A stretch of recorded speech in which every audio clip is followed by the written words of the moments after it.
شركة كوميكا بعتولي المايك بتاعهم الكوميكا فيمو سي 3، وفي الفيديو ده هيكون انبوكسنج سريع ونتكلم عن الحاجات اللي بتيجي في العلبة.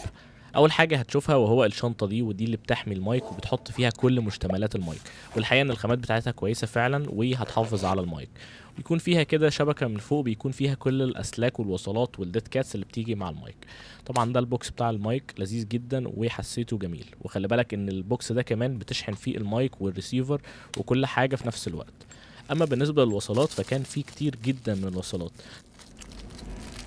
سواء من الكاميرا للمايك او التايب سي بتاعهم او حتى من الموبايل للمايك، وكمان وصل تايب سي ل 3.5 مللي تايب سي علشان تعرف تسمع نفسك. زي ما انت شايف بقى دلوقتي ده شكل الحاجات كده لما بنخرجها.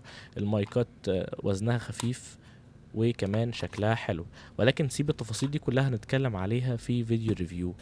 اول حاجه هتلاحظ بالك منها ان المايكات حجمها فعلا كويس، وكمان هتقدم كواليتي حلوه ولا لا. خلينا نشوف فيديو ريفيو.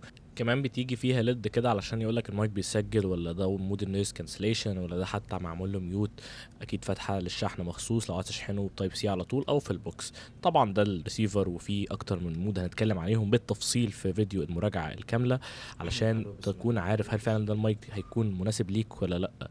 غير كمان المايك طبعا بيجي بنوع المشبك، كان نفسي يجي ماجنت والحاجات دي زي حاجات الهولي لاند او البويا، ولكن للاسف بيجي بمشبك. عموما استنوا فيديو المراجعه الكامله قريب جدا.